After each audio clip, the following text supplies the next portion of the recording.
Uh-oh, 2 videos in 10 seconds. This must mean we have a rant forthcoming.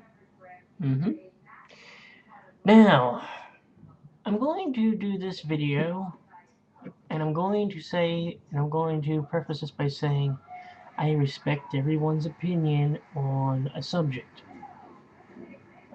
Matter of fact, I encourage anybody that, finds faults with mine to do a video response. And if we can have a calm discussion about it, that is spiffy, great, whatever. Or if you feel like just leaving comments, please just try to leave them respectfully. That's all I have ever asked. Anywho, this video is going to be about game prices. No, I'm not kidding. I was going through Youtubasaurus's videos, and in one of his more recent videos, he did a thing on game prices. And I think he was specifically targeting special editions. Now, here's what I'm going to do. We're going to do a regular edition game like this one, where you just get one disc, and we're also going to discuss the special editions. Now, first off, people were really pissed off when they found out that games such as this were going to start costing $60 as opposed to $50. Do people not, and people were in an uproar about that, but people forget one small thing. Now, if you're below the age of, we'll say, 20, so we'll say you were born maybe in the late 1990s, early 2000s. Okay? So you're pretty much a young tyke. Alright, so you're actually under the age of 10. You may not realize this, but games actually did cost roughly about the same amount as they do now. The difference is, let's see if I can run over real quick.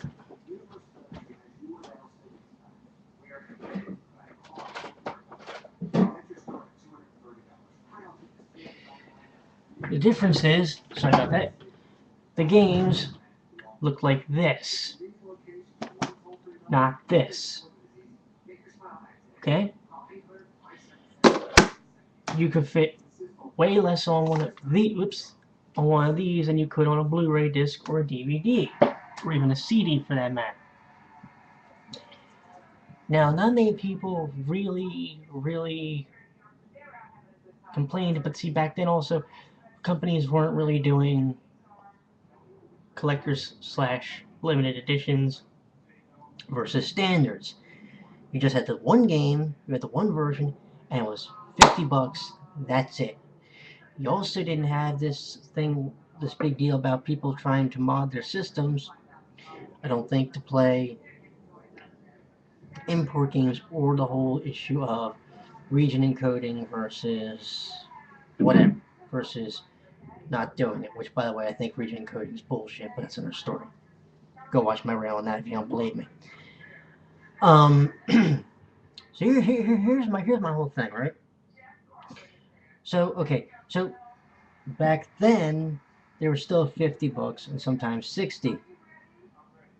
They could be really ridiculously expensive.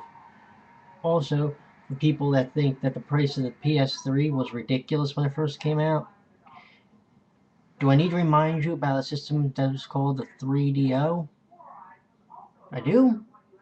Okay, that system was an epic failure because when Panasonic decided they were going to enter the console market, they made this big hulking machine and they said, it's going to cost you $700. Oh, and by the way, one of the first systems to cost $400 was a little system called the Sega Saturn. Anybody remember that one? No? You must be pretty young. What a pity.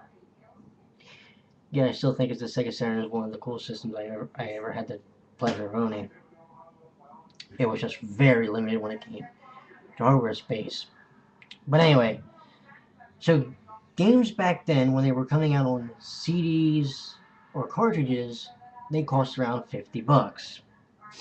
15, sometimes maybe $60, depending what store you bought them from. Hell, what was it? I remember looking at a Spiegel catalog when I was over at my dad's house in Delaware. They had Nintendo 64 cartridges, and they were domestic, but they didn't cost $60, and they didn't even cost $50. These were standard edition now, and I've seen them where, as they said, $99.99. I shit you not. So if you're bitching about $60 now for a standard, well, imagine what they would probably have cost in a Spiegel catalog when they overpriced the fucking things. Now, this brings me to the whole standard versus limited edition.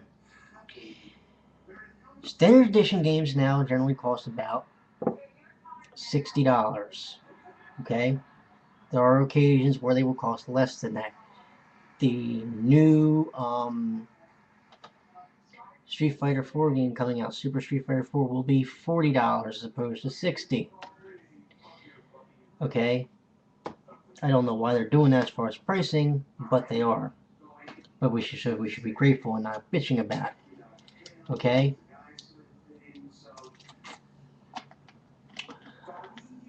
Now, you might say, okay, well, how about those special editions when they overprice the hell out of them? Okay.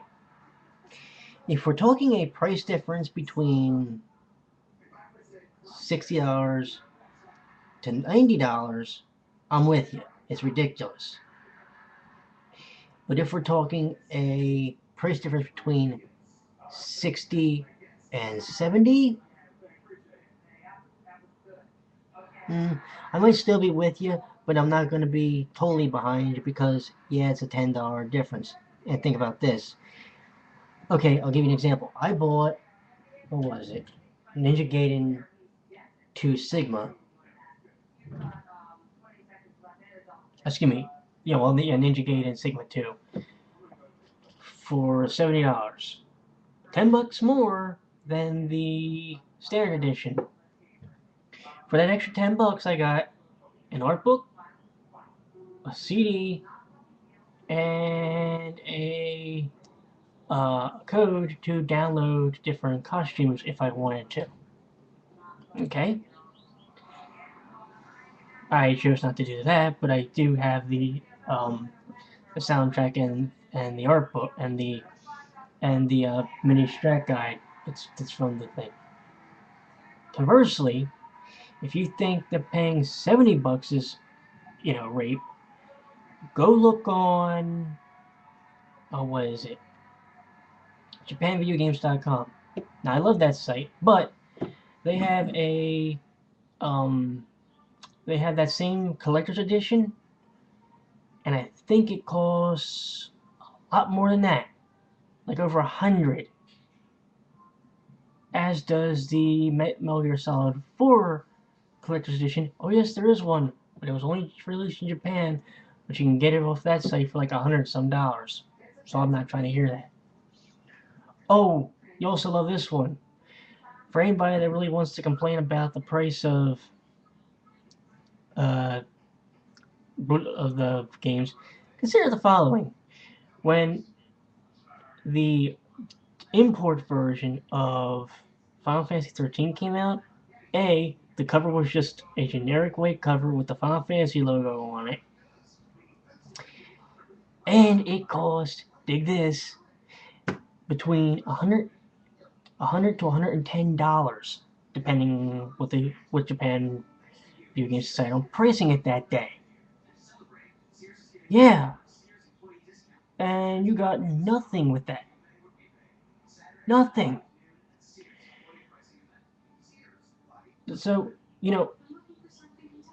I think when I looked at Youtubasaurus' video, wait, hold on, we'll do part 2.